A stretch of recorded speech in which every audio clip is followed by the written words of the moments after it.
Good morning, good afternoon, good evening, folks. Michael Zuber, one rental at a time, back with his Friday guest, his Friday expert, brought to us by the non-QM market, Mr. Stephen Dow. How you doing, sir? I'm doing fantastic. And yourself? Hey, man, thank you very much for all you do for me and Olivia, as well as the channel. You've helped a lot of people get 30-year money. So thank you again. Before we get started, please do the marketing thing that I actually, I did forget in the first video. you caught me. No worries, no worries. Again, although I work happily for Velocity Mortgage Capital, all the ideas and topics discussed on this channel are that of my own. And so let's get it going. So one of the things I wanted to talk about here is I just want people to realize we talk about, lots of people talk about the real estate market, the real estate cycle, you know, inventory, prices, all of that stuff, which is all good stuff. It's part of the course, buy box, do the work, all of that. But something I highlighted in my book that is often missed is the fact that there is a lending market.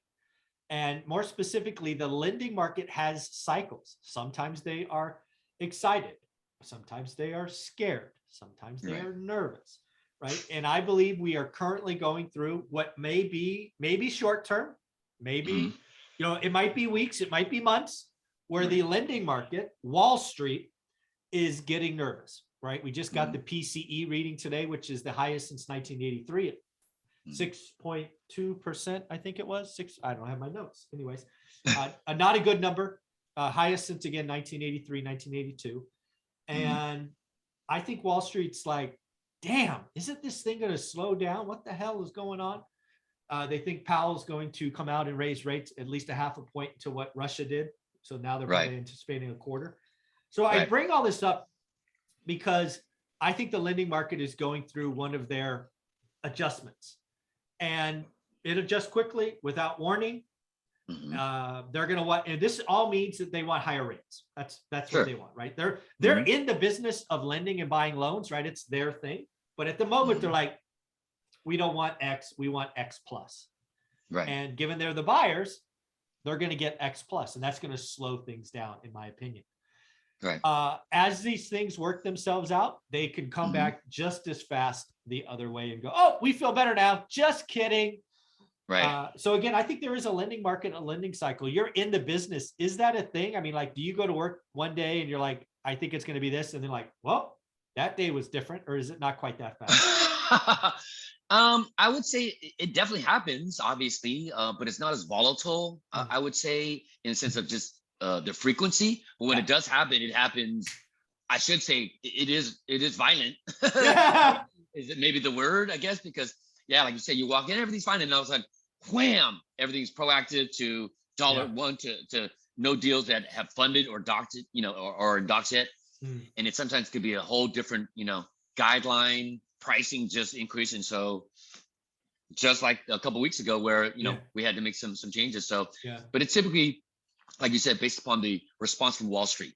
You know, after each securitization, how did that perform will typically dictate what we're going to be able to continue to do as far as booking at the same loan or rates or you know, guideline, and or having to adjust due to lack of performance and or Wall Street appetite. So no, there's seasons, like you say, but there's, you know, to use those analogies as far as seasons, and I guess the climate out there, you know, weather patterns, so to speak, could change out of that as well with, you know, possible incoming world war, you know, other global medical or health events, stuff like that. So it definitely has seasons, but right now we're, I guess it's just too early for right now. And it's like, I just don't know what direction, because again, with inflation, what the Fed's going to do, how that's going to, you know, be related to, you know, what's going on in Russia too, because the Fed doesn't want to make too much of an aggressive, you know, turn, because gas prices are so high, other stuff, you know, supply chain issues.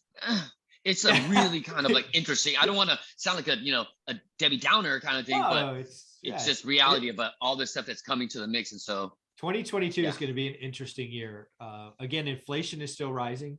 Again, I study this stuff a lot. There's this thing called the base rate that doesn't actually turn in the Fed's favor until April. So the May reading, I mean, might be better, but even if it's better, right? Is 5.8% really that much better than 6.1?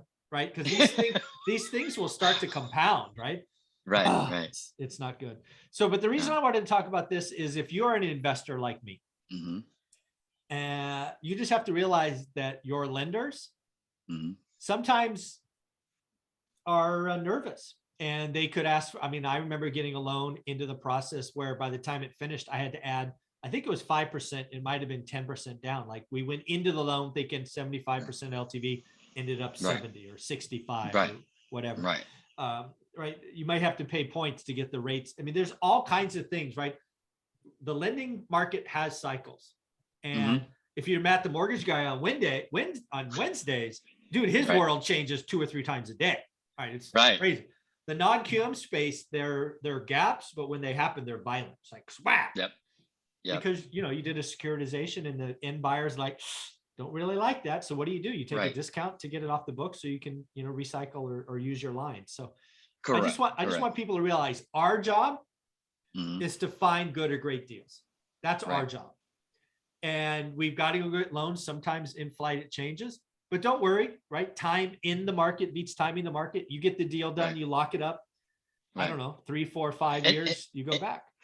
Yes, sir. I agree with all of that. I was just gonna make one quick interjection there, just to put all the current loans in process at ease. We're not talking about your Oh, loans or no. yeah, just, No, I like, just- wait, what do you mean? No, should I be cautious because I've had that before? I'm Okay. calling just to see because I just saw the video and No, you guys no, talk about I rates, didn't even think of that. Yeah, no. No, no current loans are going to be affected of what we're talking about. Yeah, so oh, that's a not- good not point. current. That's not even Yeah. what I was just thinking about all those investors that are getting deals. Cause again, one of the things in my course you're going to do is build a spreadsheet, calculate yield. Right. Your biggest expense for most people is mortgage.